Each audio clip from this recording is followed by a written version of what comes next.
Welcome, useful content community. This is a special episode based on the request of our literal useful content community on Facebook. I asked them what platform they wanted to learn about next, and they said they wanted to find out more about LinkedIn. Unfortunately, I have connections, and by that I mean I had time to engage with this person's content over the last couple of years. So if today you want to learn about what you should or should not be doing on LinkedIn, or even just how to get started, you'll want to stick around, because today we have with us, we're honored to have with us content creator and professional branding coach and reassuringly expensive content strategist, Andy Foote.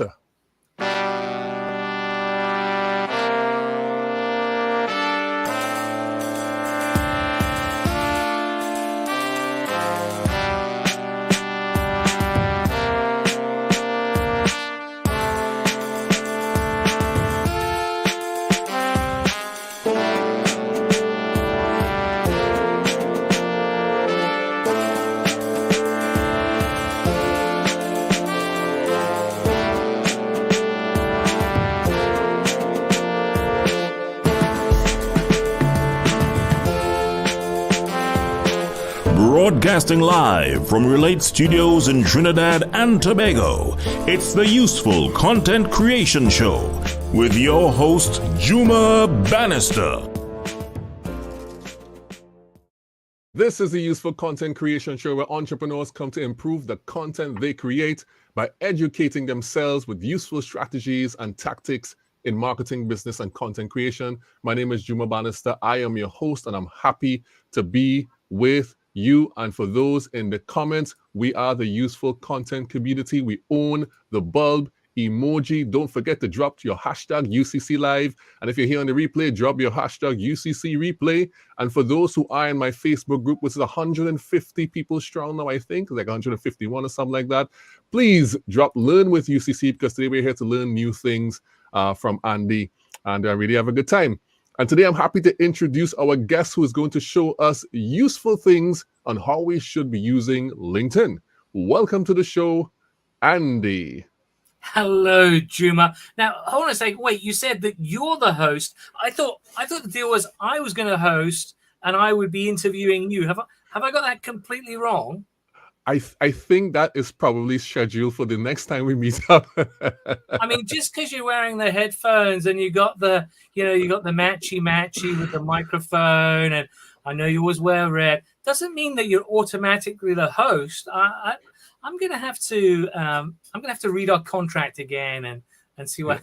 Yeah. I think we should have a gander and make sure everything is in order. I am joking aside. I'm delighted to be on your show, Juma.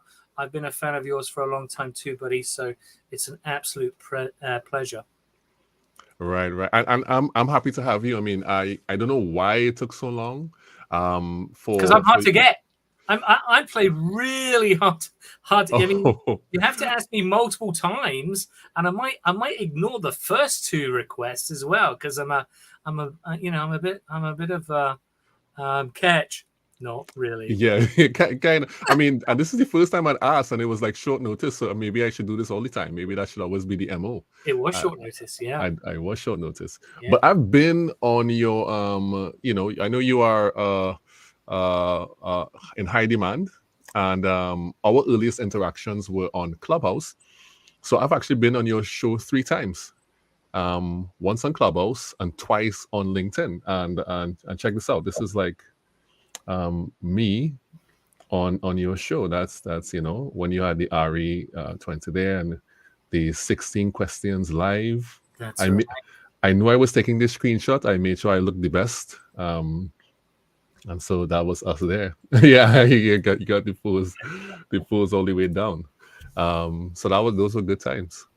Yeah, absolutely. I might bring that show back too. I'm just I'm undecided about LinkedIn audio and waiting for it to improve a little more than it currently is. Yeah. We had some problems today. I went into a room and it was randomly muting and unmuting the host. So that was interesting. Yeah. Let me say hello to some of the people in the community. Hello to Hope. Hope, hi. Awesome. Of course, we both are. And Sarah Inglefield is saying good night. Hey, Sarah's going to be on my show sometime in the near future. And I'm sure this is one of the people from my Facebook group. They're a Facebook user today. I don't know why. And throw your bulbs up. That's what we do down here in the Useful Content community. Chelsea from Belize is also with us. Thank you for being here. Chelsea, just reached home. Hope I am not late. No, you're not late. You're just on time. And Gail from Barbados is saying hello to Andy. Hashtag UCC Live. And yeah, I love the energy Andy brings. Good night. Yeah, Andy does bring it. Bring it. Bring it. And okay, Andy, it's a funny one. You realize what you're in for now. So much pressure. So much pressure, Sarah. Stop it. So much pressure. All right. So I know that you are an icon to people on LinkedIn, but some people may not know you because they're new to the platform. So could you please share some of your story of who you are and how you came to be a LinkedIn content strategist? Yeah. So I started playing around with LinkedIn initially by building communities using the groups feature, and that eventually moved on from playing around with groups to writing about LinkedIn and making observations and hopefully insightful observations. So I started writing about LinkedIn, and that essentially got me into consulting because people liked they liked the way that I wrote and the way that I explained things. They appreciated those insights, and that translated into money. So I was lucky enough to be working from home, and never stopped working from home, and always managed to share value and got paid for it. So that's the story. Oh, that's great. I mean, that you were living your dream before working from home was a thing. Yeah, absolutely. I would struggle to put on some dress shoes and a tie and a shirt, a collared shirt. I have been so used to not even business casual, just casual, right? For so many years now, it would be the record scratch if I ever had to go back to. If I ever had to go, that was a terrible record scratch. If I ever had to go back into a office, never mind the office. Right. And some people, I mean, I've experienced the same thing you're experiencing. Now we gave up our office, so everyone works remotely from home. And I'm kind of loving it. And, some people they have been put in headlocks and they have to go back out to work. But I guess, for you and me, we got the good stuff going. Totally. which is great. All right, great. So now that people know a little bit about how you came to be on LinkedIn and how you started in the LinkedIn game, let's jump into the thing we came to talk about today, which is looking Facebook. at your. Oh, where? Nope. Oh no, sorry. Yeah. No. We're not talking about Facebook. Sarah, you're getting what you asked for. Sarah's down there. Hopefully, this is making Sarah crack up, and she's getting what she asked for. But there's a big question I ask everyone who comes on the show. And that big question is, what makes your content useful? Yes. All right. So I think if I break it down, I do break it down. I try to make the complex very, very simple. So that's worked for me. The other thing that I think people may appreciate or may not about my approach through my content is that I am brutally honest, very independent when it comes to LinkedIn. I think there's so much I wouldn't call it toxic, but there's so much positivity and so much brown nosing, and everything is awesome. No, everything is not awesome. There are genuinely some things about LinkedIn that concern me, that I think are, and I see my role as emphasize the positive, compliment, applaud when LinkedIn does stuff well, but that's not always the case. And so part of my role, I think, is to be that independent voice.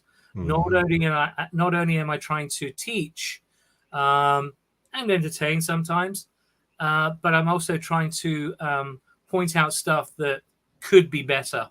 and in cases, much better.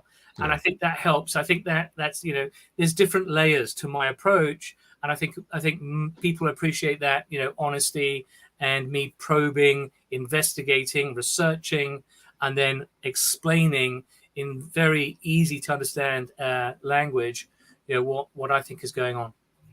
Yeah, I like that. And I think you make some very insightful lists. You've done it all the time. In recent time, you've done a good few ones. I'm going to use one. I ask you to use one as a primer for the group to do some interaction with them, and I'm going to use that.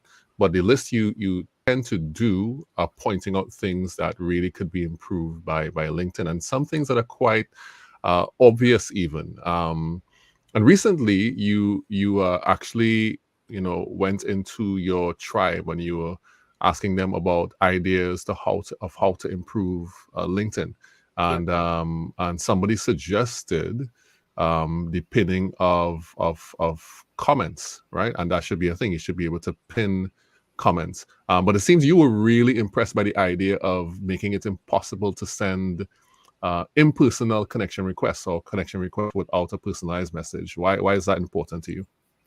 Yeah, so I think it's a bit cheeky, it's a bit lazy when people just click connect and they don't take the time to explain why. Now, there's not always going to be a reason or a great reason to want to connect with someone, right? They might just like the cut of your jib. They might not have no immediate plans to do anything with you with that connection.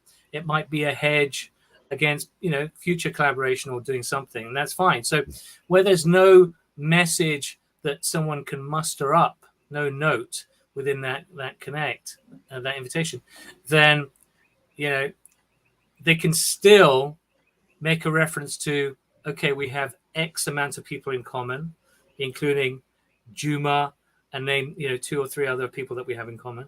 We're also a member of the same group, right? We are based in perhaps the same location, so we can do coffee. So what I'm getting at is there are always things that you can add in a message along with that invitation to connect that will help the other person, the recipient, in their decision making. But when you don't do that, it puts the pressure on the recipient to find out, well, who is this person? Why are they reaching out?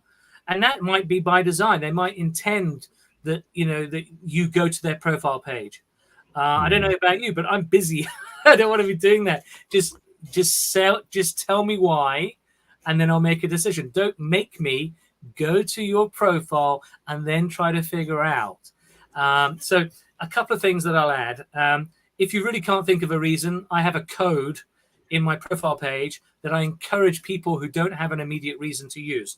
So at least then I know that you've read my profile page. Right. So it's a simple code, insert that. I know that you've done that much. There is a circumstance where on mobile, you don't immediately see a way to add a message with that invite. And so, you cut slack. But LinkedIn should fix that, right? LinkedIn should insist somehow that that's not possible, or make it that it's not possible. So yeah, I think that's a broken piece of LinkedIn. I think people they use that to their advantage, and I think ultimately the platform could be better if we all had notes that are accompanying those connection requests. Yeah, I agree 100%. I think and let me say that there was a certain time when I was kind of like accepting people and doing the work without any notes. But now for the first time, like within the last couple of months, for the first time ever, I have like 10 people, like just 10 to 15 people just sitting there with no context. Yeah. And I don't know. And I'm like, how can I mean, I want to connect, but I'm trying to make sure it's valuable for them and it's valuable for me. And so I need some kind of indication as to what this might be, And it definitely helps us.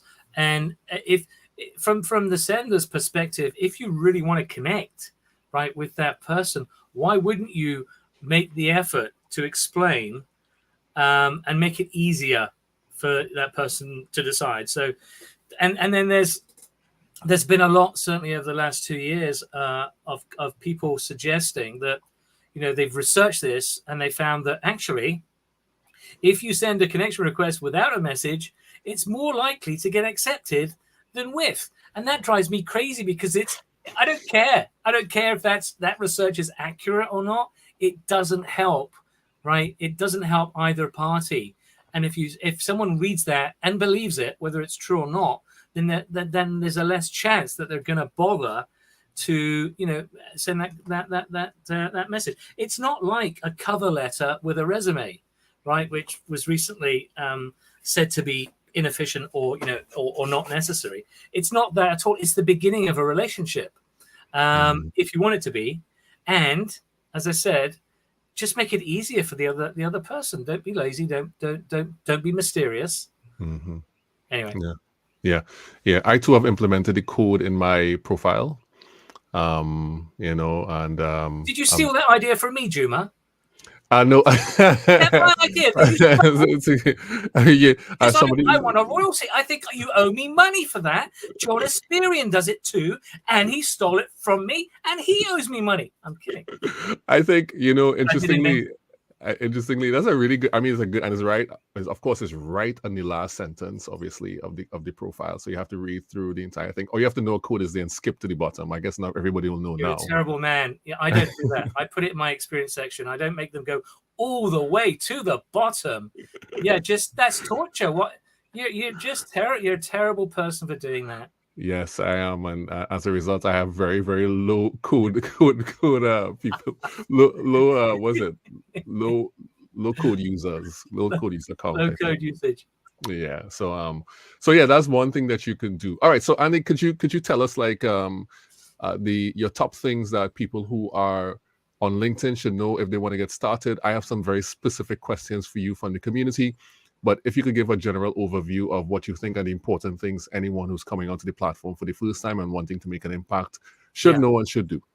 Yeah. So if you're just starting with LinkedIn, I would say understand, number one, that it takes a long time to A, get familiar with it, and B, to get any traction at all. I think a lot of people come onto the platform and start, doing stuff, and then they wonder why they're not getting results, whatever results may be. So that's number one.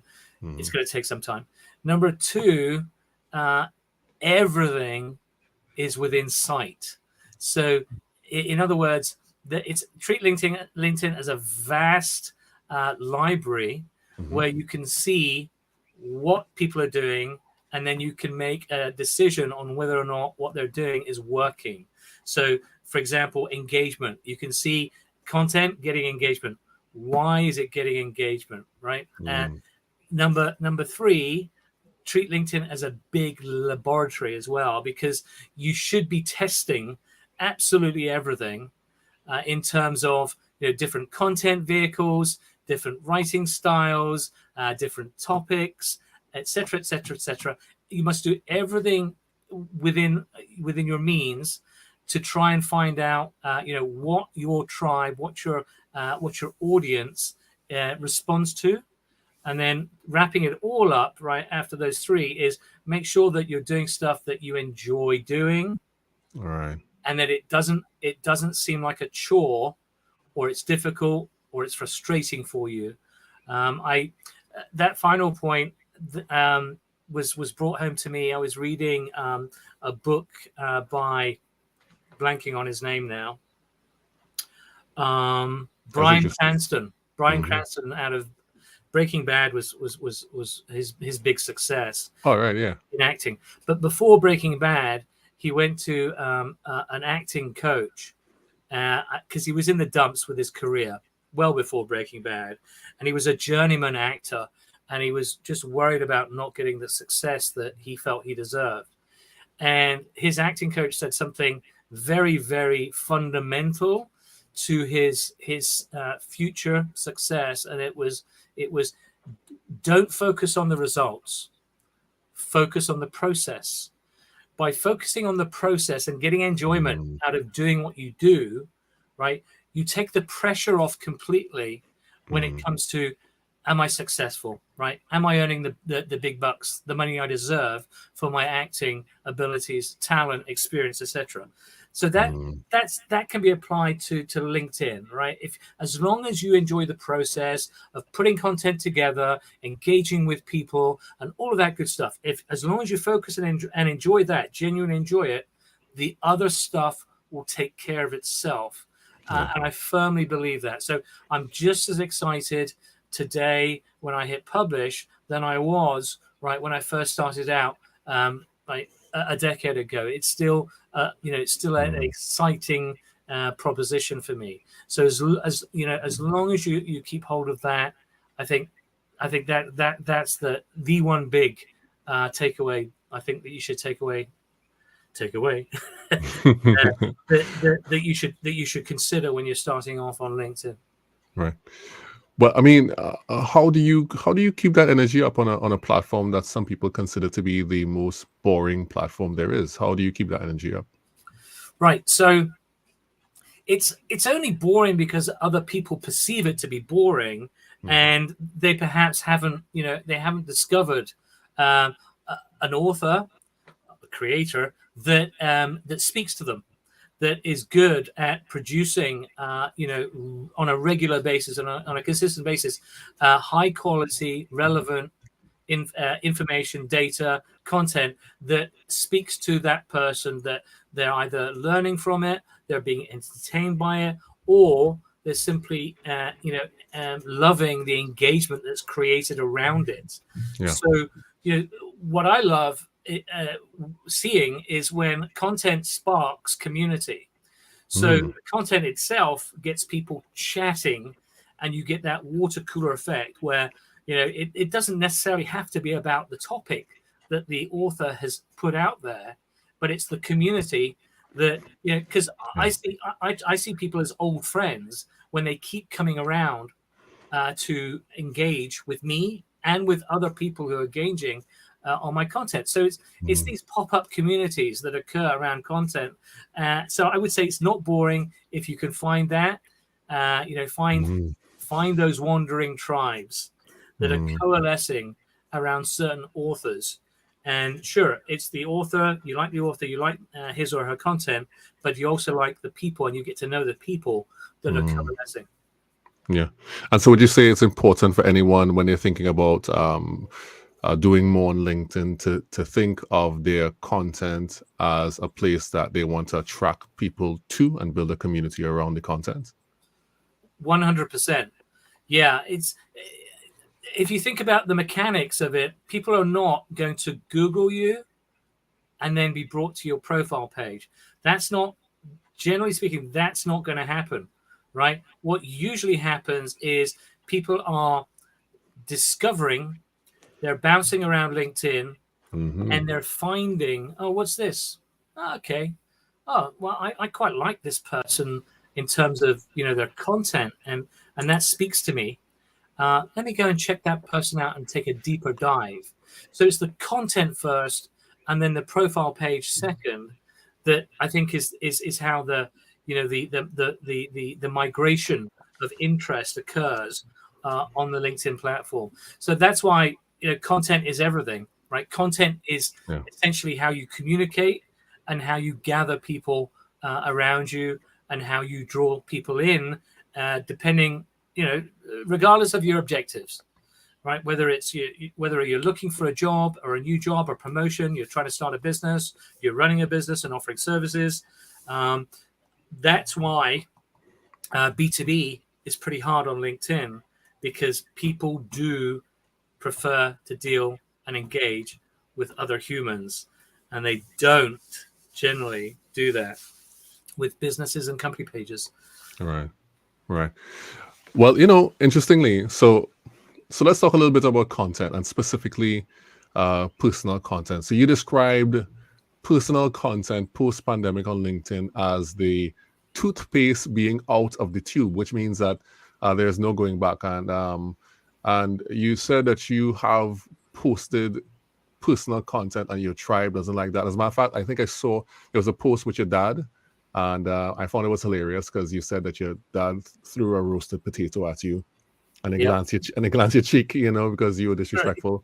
And then you had another one where you were a college fresher, and you had to turn in your cool card because of something that happened. But you said that people prefer the other type of contents that you do, like the insights, the sarcasm, the straightforward content. Do you think is important? Would you advise anyone to lean into personal content, or that is a personal preference or goal thing? Yeah, so it's very interesting to me what's happened over the last 2 years. Definitely the pandemic, I think, gave a major push in terms of the what I call the sea change of content on LinkedIn. It's become, I would say, 80% personal and 20% professional. And we can talk about what I mean by personal, but generally speaking, it's sharing, and it's oversharing about people's personal lives, where that never used to be a thing, or was very, very rare on LinkedIn. It used to be purely professional, value led, and what can I teach, what can I share to help you as a professional, instead of, hey, what do you want to know about me? What do you want to know about my family? Where I went on vacation? It's so that divide has disappeared. There's no divide anymore, and I've seen people try to do hybrid. So people realize that, well, I think people do want to know about me, and I think it helps me as a professional with whatever X. So therefore, I'll share more about me, but I'll always try and add, some kind of value. So that's the typical hybrid. There are other people that do personal, and then a business post, right? They'll do it that way, and it seems to be working for them. When I tested it, I didn't get low engagement. I got decent engagement, but I also, as soon as I stopped doing that, I went back to the research-based, insightful, highly focused on LinkedIn strategy and content. That was where I got back up to my usual higher levels of engagement. So the message to me was, we appreciate knowing more about you, Andy, but give us the good stuff. Give us that good stuff that we're used to over, because if you've been doing it for years too, certain people do expect that, hey, Andy, what's the latest insight, right? What's your take on this? And LinkedIn changes all the time. So I never, ever run out of content because anyone who is on LinkedIn, in theory, will have interest in what I'm talking about, because LinkedIn is my specialist subject. Right. And I've seen people do both, as you've said. And I think expectations might have been a big part of your experience. Like, you've been doing this for 8 years, and all of a sudden you just decided, let me just talk about the food that I ate today, or something like that. It's probably strange. People probably. Oh yeah, I mean, I've done reaction polls on aftershave.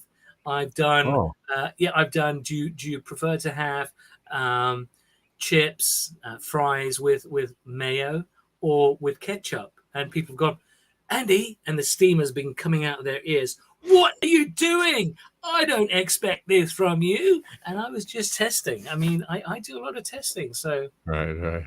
Sorry for testing. Right. I would advise people to test as well. Just, be ready for the implications of the testing. How else are you going to learn if you don't test and experiment, try different things? Don't worry about failing, because when it comes to content quickly disappears, right? It's like, and if you're really embarrassed about it, you can always delete it. I mean, I personally wouldn't, but if you're worried, if you're that worried, delete it and then try something the same or similar or different, like in 3 months' time, after the algorithm is perhaps forgotten. Yeah, I remember you told me, I deleted my biggest post, and I remember you told me you shouldn't have deleted that. You were kind of adamant that I should have left it. I did it for very specific reasons. And it was, in fact, my biggest post ever. It had gone what is considered on LinkedIn nowadays viral. And anyway, that's another story for another day. But let's get into the questions that the community has asked. So our Facebook Useful Content community asked some very specific questions, and I have to admit, all of these questions came from one person who really wanted to know a lot of things. You've covered some of the things already, so if you think you've talked about it already, you could gloss it over. You don't need to go into detail, but if anything stands out to you, Andy, you could go ahead and answer those things. So the first one that the person asked, she asked, and this is Natalie Orr, who's on right now looking. She asked, what type of content should I use on LinkedIn? Right. That's a difficult question to answer because it's so wide. I would answer it by saying try all of the content, right? Every content vehicle, try it on for size, see how it feels, see whether A, you enjoy it, B, you're getting any traction. By traction, I mean engagement, right? If anyone's responding to it. Because you can experiment and you can do all kinds of stuff, but if no one is actually, if it's like read in silence, then that's a problem.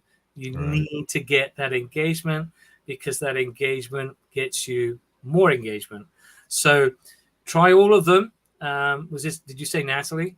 Yeah, Natalie. Yeah. Try all of them, Natalie, and then decide, what you enjoy doing, whether or not you're getting engagement. But if we break it down, right, there's text plus pictures. There are newsletters. If you get access to, if you switch on creator mode, there's LinkedIn Live, there's LinkedIn Audio, there's video. Wow. So pretty much, I mean, LinkedIn does an excellent job of giving you access to all of these different ways that you can, go to market with content. So you should definitely, try all of them at least once, and then make a decision from there. Yeah. Great. All right. Let's take a bit of a commercial break here. People were saying so many things in the comments. Let me just run through really quick because I don't want to spend too much time on it. Okay, let me go back up. All right, so Facebook user, I think this is Luke saying good evening. Looking forward to the session too. Okay, yeah, well, I said earlier, Sarah was supposed to be on the show. We're going to make that happen, Sarah. Andy keeps it real. I try. Yeah, and he does. Real deal, Holyfield. And it does that mean the world is your customer base, seeing as you're not tied to a physical location? Yeah, I mean, I have worked with clients globally, all over the world. So, in that sense, yes, absolutely. And the world is my oyster when it comes to LinkedIn, because, as I said earlier, right, you should have an interest in LinkedIn, and therefore you should have an interest in what I say and what I do, in theory. Right, in theory. All right, and then Sarah says, I love that, Andy. Oh, come on. Yes, of course. The toes are pointed like a ballerina. And is absolutely spot on about connection requests. We talked about that earlier. Yeah, that's true. I agree about notes accompanying requests, but if I don't know you, long messages are very off-putting to me. Where's your elevator pitch? Yeah, I mean, that's true. And she probably is not. She probably doesn't mean this, but some are probably indicative of a pitch that's coming, right? The long request might be might imply that there's more to come, more of the same. The connect and pitch. Yeah, we love those. Yeah. No, we don't. I am regretting some recent things I did. Great to meet you. Like 2 seconds later. So, right. The pitch slap. The pitch slap. Yeah. Pitch. P. Yeah, P. Don't be mysterious, but also don't shove an entire autobiography down my throat via my inbox. Yeah, I can agree with that. Don't be mysterious. I prefer to get some kind of narrative explaining why you want to connect with me, but yes, adding a note with a connection default is not a default on LinkedIn. Yes. All right, there are too many comments to continue doing this, but I will take this one because this one is for me. Thank you so much, Facebook user. Happy birthday to me. Happy 24th, Juma. Thank you so much. That is literally the reverse of my age. It's so very. All right, let's keep it. I'm 72. No, you're not. Yeah, serious. Andy, no, for real, no. Stop doing that. Okay, stop it. Stop it. I was, You carve dentures in a cup and all that drama. Does Andy have any clients in the Caribbean? Do you, Andy? Not currently. Right.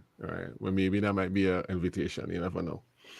All right, so let's go on with the questions from Natalie. Natalie also asked, is there a particular format recommended to use in my content on LinkedIn?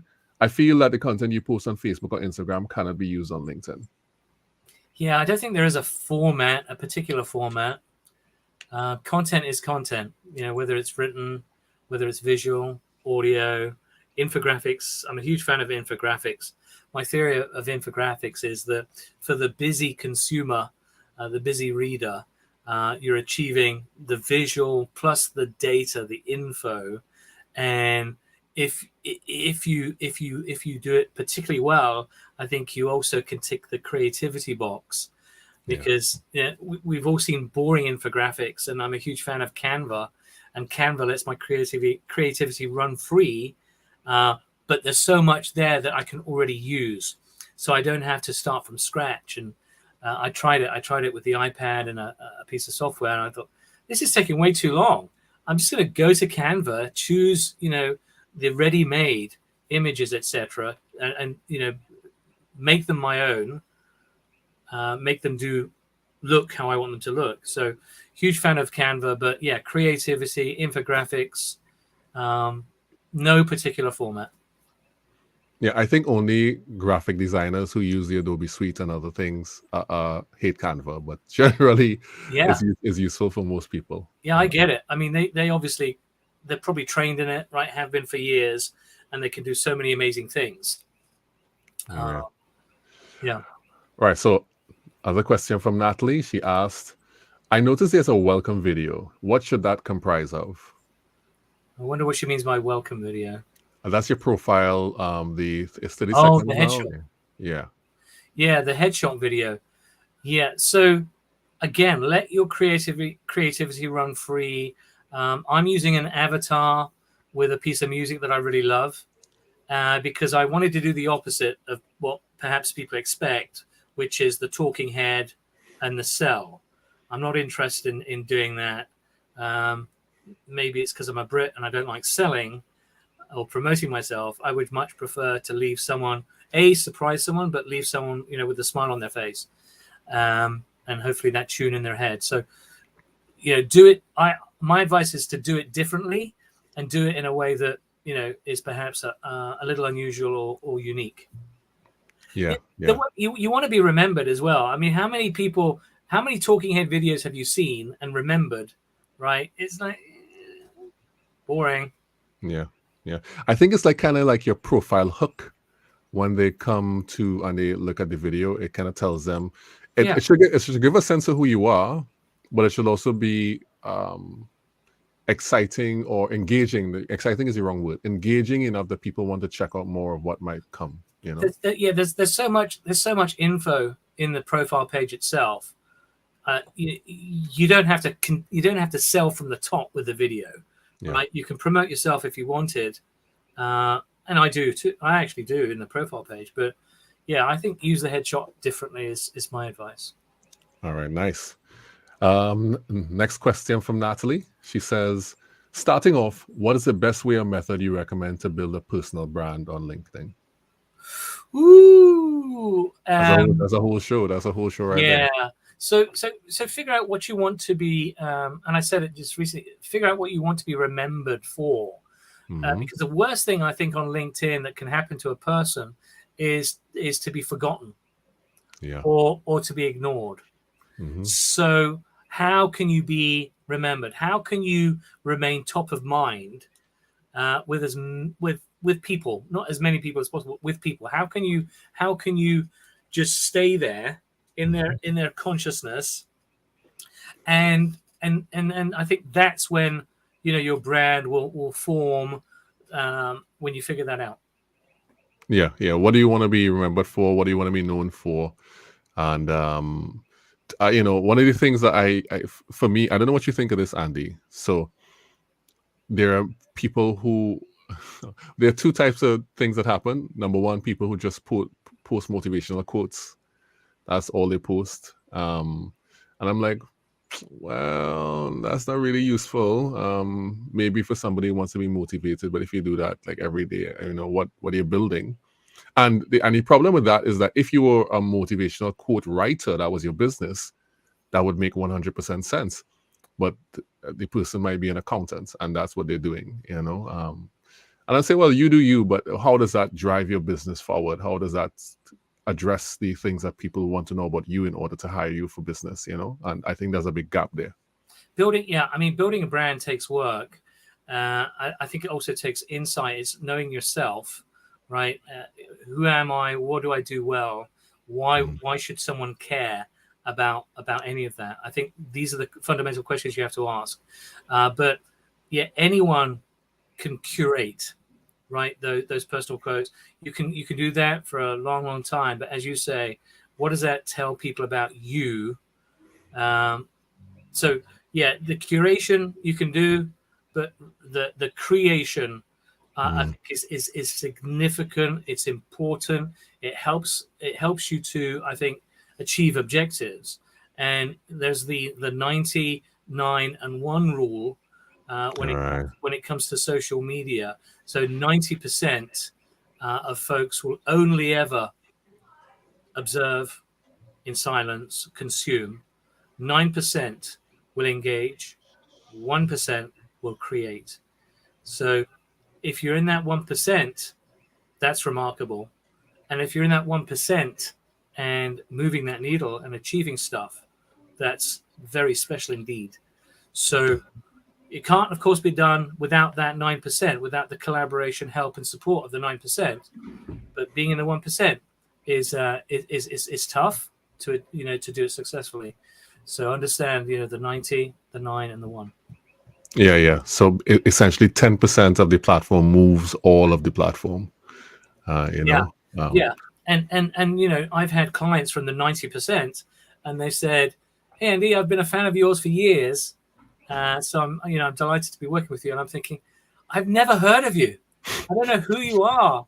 And that's fine, because, they're working with me. But that every time they say that, it makes me aware of the vast majority of people who are lurkers. They are strictly there to observe, taking notes. They will never engage, and that's just fine.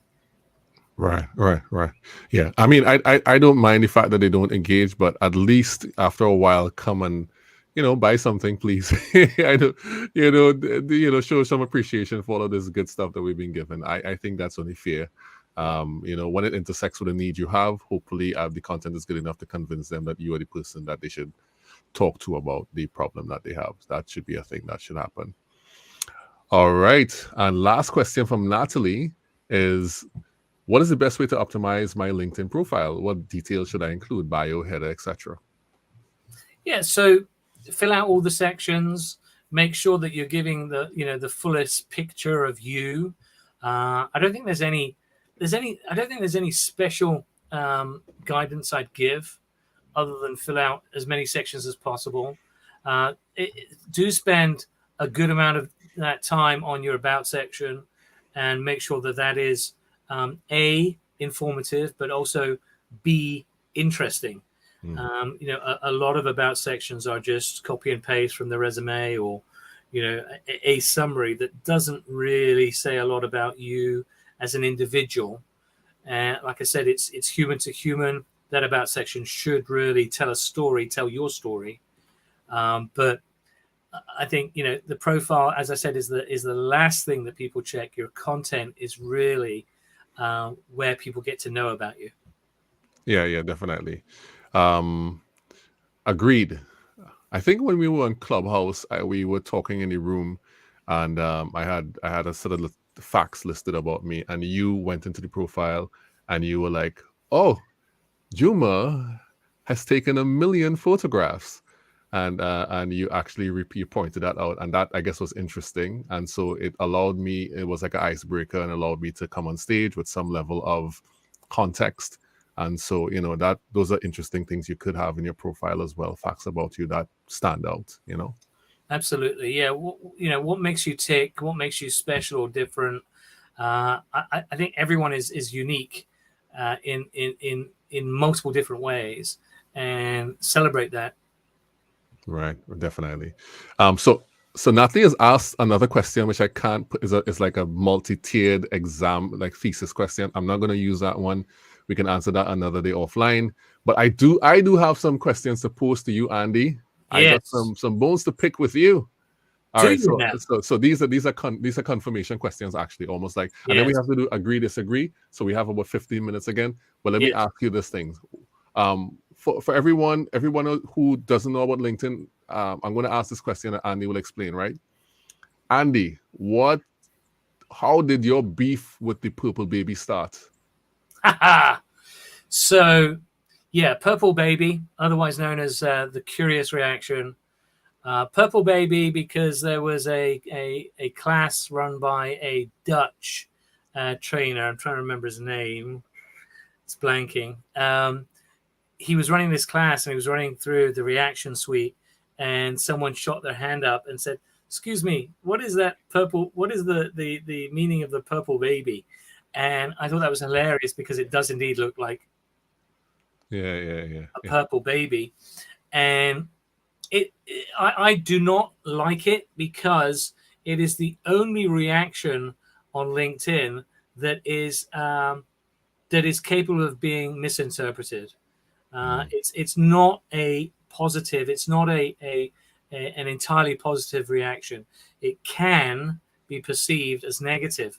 It can be perceived as passive aggressive. So instead of I'm curious, it can be yeah. I'm not sure about that. I think this is not true. And so because of that ambiguity, I dislike it. And I joke that I hate when people use it on my stuff. I don't really hate it. I'm just provoking, right? Because people will inevitably, if I say I hate it, then people will put it on there, right? And I think that's hilarious. I personally will never use it because of the ambiguity. I think LinkedIn, that's a committee, a decision by committee. I think it's a mistake. They didn't really think it through. And I'd much rather they get rid of it, which they'll never do, because I've asked for them to get rid of it, and they're not going to do that because I've asked. And so that's why I think the curious reaction is a bad thing for LinkedIn. If you're genuinely curious, don't use that reaction. Don't use purple baby. Ask the question. By doing that, right, you're clarifying how are you curious? What are you curious about? You're able to ask that specific question and get more information out of the author, and you'll be engaging, which helps him or her. And all of those reasons. A comment, if your comment, don't react with that. React with actual, a question. Excellent. Thanks for the clarification. So don't use the purple baby, better known as the curious reaction, on LinkedIn. If you don't want to activate the ire of some people. All right. So other question. So for those who don't know Andy on LinkedIn, Andy's name appears in all caps in one word, like say Madonna or Prince. Legend has it that the reason you did that is so you can tell who has automated messaged you. Is that true? Yeah, correct. Yeah, I used to have asterisks, 3 asterisks at the front and at the back. And that was another method where I could identify if people are using automation, because it's just like a mail merge from the olden days, when it automatically, if you're using automated software to visit profiles, then it will just take that first letter or asterisk. So people do this with objects and other things in front of the name. But I do it by having a space between the A and the N in my name. And so therefore, whenever I get a message on LinkedIn, "Dear A," I know they're using automation. So I go, no, thank you. Right. There we go. It's a good way. You don't have to do that, but it's a good way to determine if somebody is using automation on you. And I invented that. Everyone who's using that is copying me. I invented it. Send me money right now.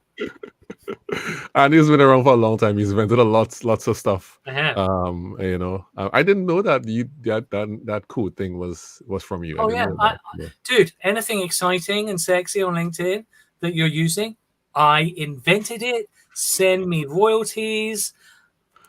Yes, or a tasty meal or something like that. I've been around for a long time. I've tried lots of different stuff. Let me tell you. Yeah. All right. So lastly, for the people who don't know, and this is probably something that'll be good for them to know, Andy, what is a pod? Yes. So a pod is an engagement device where people will systematically agree to boost content amongst pod members by reacting and commenting in unison shortly after the pod content has been published. So they're artificially manipulating the engagement apparatus to boost pod content. So a lot of people dislike it because they don't think it's anymore. It's not a level playing field anymore when there are pods out there that are doing this artificial stuff, and rightly so. Right? If content is good enough, then it tests well by the algo, and it gets distribution, it gets reach.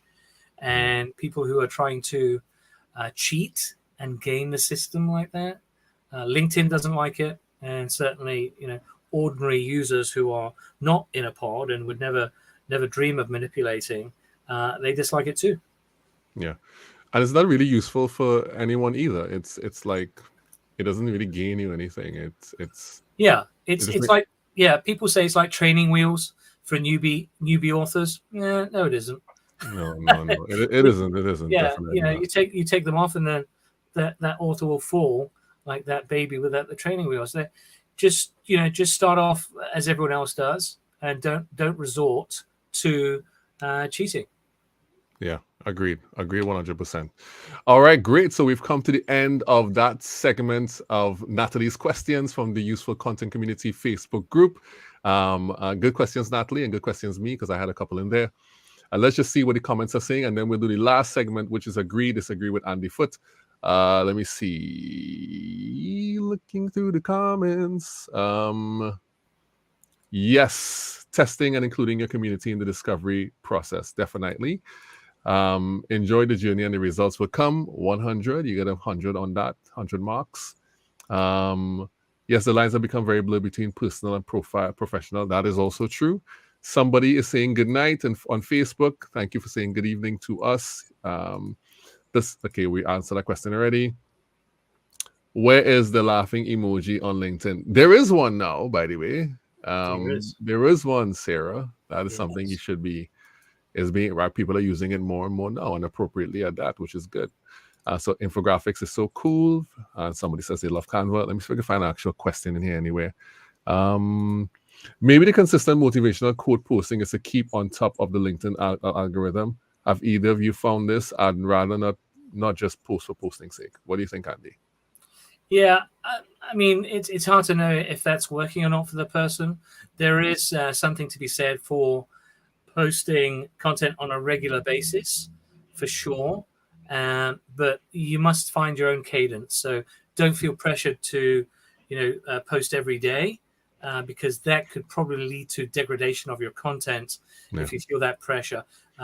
Post whenever you have something that you feel that you want to share that you think will be of interest to others. That's when you should post, not when not adhering to a strict schedule. Right. Okay, great. Somebody saying, thank you very much, Andy. I will review my profile and work on my content. So therefore, you have somebody making changes, which is good. Okay, so all right, so let's go into the last segment of the show that we like to call Agree, Disagree. This is a segment where I make statements and Andy tells me if he agrees or disagrees with them. Agree, disagree.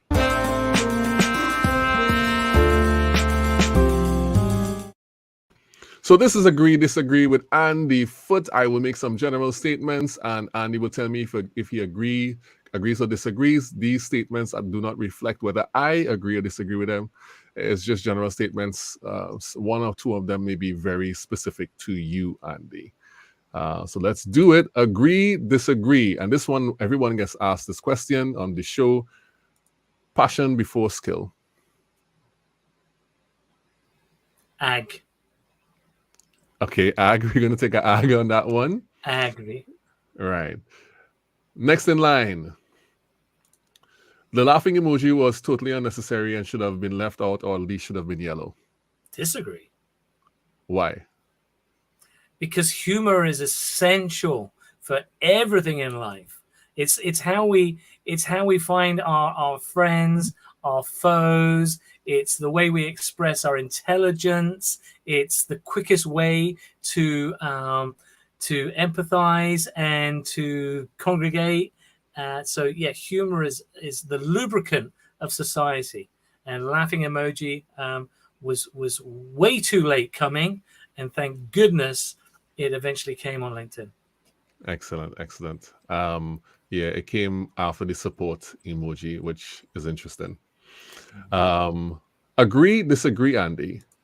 LinkedIn will never grow as fast as it did during the pandemic. Yeah,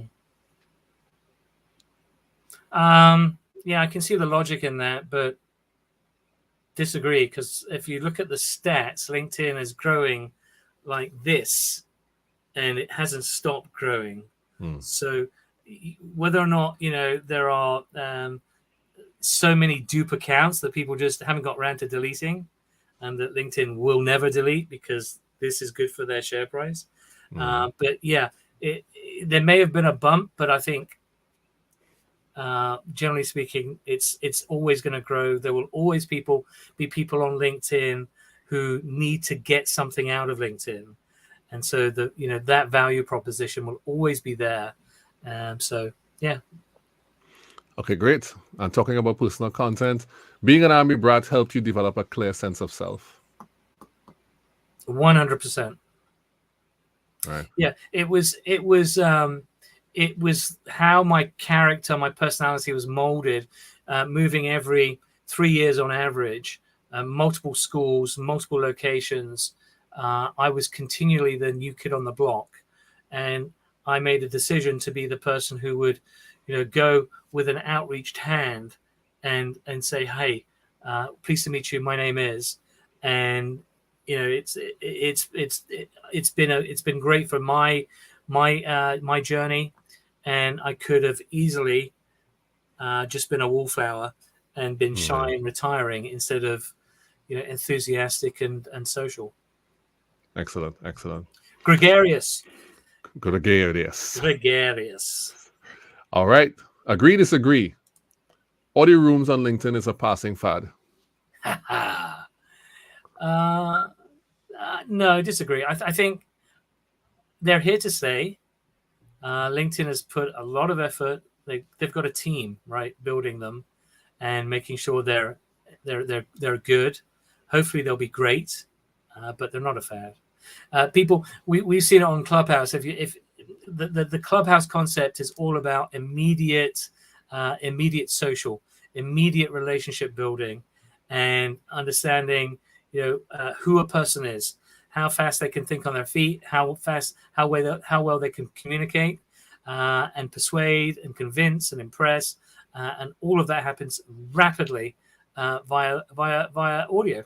And it's so much easier as well. There are some people with big white bushy beards that don't want to be in front of the camera, and their voice is everything. Yeah, and it's much easier. You don't have to, you don't have to shave. You don't have to put makeup on. You don't have to look presentable. You just sound presentable. Big difference. Yeah. And I could use my regular setup for the audio rooms. It's not mobile, so I don't have to you literally figured out how to use like one of those, I don't know, it was an XLR mic or something like that on Clubhouse. You had the whole setup going. Yeah.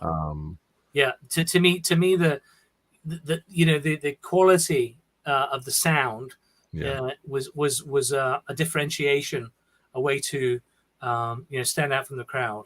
And if you're lucky enough to have a great voice like you, right, you just having a great microphone to broadcast that is a no-brainer. Yeah, definitely, without a doubt. Agree, disagree. Your profile pic should never be more than 5 years old. I would say it should never be older than 2 years old. So definitely agree. Yeah. I mean, so I think we all may have done it, but I fell in love with the younger version of me. And I had that photo for way too long. And then, I got to meet a client and my client was, oh, I didn't recognize you when you came in. Yeah. Red flag. That's a problem. Always be authentic with your headshot. Right, definitely. I was gonna do it less, but then I said, maybe the younger people might get away with it. Maybe. Yeah, maybe. Yeah. All right. Agree, disagree. This is the last one, which we ask everyone. Agree, disagree. On social media, you grow more from doing rather than consuming. Wow, that's such an interesting question. I don't think you grow more. I think you grow faster by doing than consuming. Right. So disagree on a technicality. Yeah. I get where that's going, but I want to add my refinement to it. Just to be accurate. Right. You are the first person that has disagreed on a technicality on this question. But I should not be surprised. Why am I even surprised at this point? It's Andy. It's code in the profile. It's one word profile name. Hates the laughing. It's the one, the purple baby Andy. So I should expect that. Good stuff. This was Agree, Disagree with Andy Foote. And thank you so much, Andy, for playing Agree, Disagree. Can you tell the people where they can find you online? Yeah. It's not a very well known platform. It's called LinkedIn, and if you do a search on, there it is. You will find me, and I'll give you a freebie if you use the code I watched you on Juma. I watched you on Juma's show, or just Juma for short. All right, I'll probably connect with you. Probably. All right, that's a code. That's a temporary working code. Juma, Juma, with an exclamation mark is the short code. With exclamation, right? You can use that Juma. Code, gives you temporary access. It will expire. I don't know when, but will expire at some point. 30 days. 30 days it will expire. A temporary code. Any last words to share with the people before we sign off for the week, Andy? Yeah, it's been an absolute pleasure. Thank you so much, Juma, for having me on, dude. I wish, in retrospect, that I'd worn something red, because then we would have been like, we would have been co-hosts. Yes, we'd essentially been twins, except I can't grow a beard.